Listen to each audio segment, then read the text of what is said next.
The United States and Qatar on Thursday announced a resumption of negotiations on a Gaza ceasefire, as U.S. Secretary of State Antony Blinken said mediators were exploring new options. We had an opportunity today to talk about the way forward on the effort to bring the hostages home and to get a ceasefire. Blinken also announced another $135 million in humanitarian assistance, water sanitation, and internal health for the Palestinians in Gaza and the West Bank. A spokesperson for Israeli Prime Minister Benjamin Netanyahu said Thursday the head of Israel's Mossad intelligence agency will meet with the head of the CIA and the Qatari Prime Minister in Doha on Sunday. An international conference in Paris, which gathered more than 70 nations and international organizations, raised $1 billion in pledges for Lebanon's humanitarian aid and military support. French President Emmanuel Macron urged massive aid for the country, where war between Hezbollah and Israel has displaced 1 million people, killed upwards of 2,500, and worsened an economic crisis. In his closing remarks, French Foreign Minister Jean-Noël Barrot announced $800 million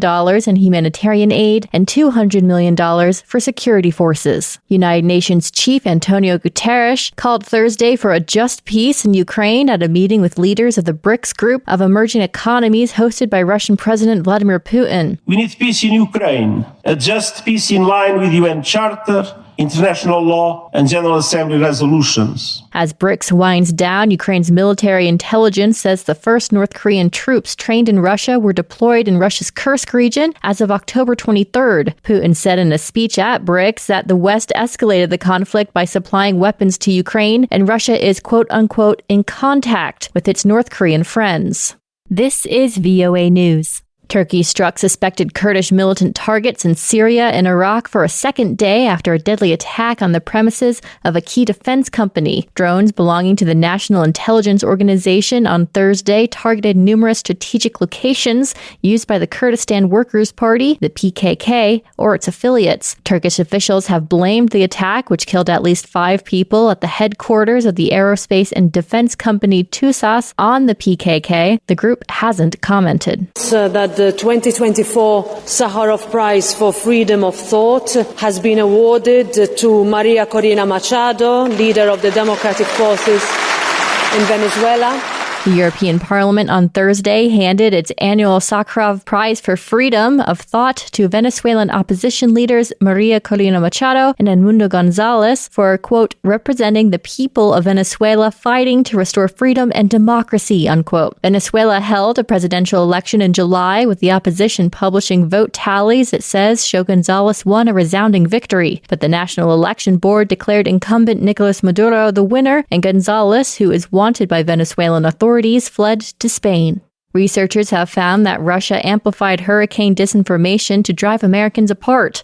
AP correspondent Jennifer King reports. Researchers at a London-based think tank say Russian accounts are spreading and amplifying misinformation about hurricane response in the U.S. The Institute for Strategic Dialogue found posts linked to Russian state media and online accounts were spreading English-language content with fake images, like flooding at Disney World that never happened. Among the posts circulating were anti-Semitic attacks against the Director for Public Affairs at FEMA and the mayor of Asheville, North Carolina. Another study by researchers at the Israeli tech firm Cyabra found a significant number of posts on X criticizing FEMA's storm response couldn't be verified as coming from a real person. Jennifer King, Washington. Mozambique's ruling party, Frumelo, has retained power in this month's national election, extending its 5-decade rule in the southern African state as the opposition cried fraud. Frumelo's Daniel Chapo won most of the votes, the Electoral Commission said on Thursday. Venancio Mondlane, backed by the Podemos party, came second. Observers have said the October 9th election was not free and fair. A European Union mission reported irregularities during counting and alteration of results at the local and district level, problems which have marred most polls since Frumelo first allowed multi-party elections in 1994.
Thank you for watching.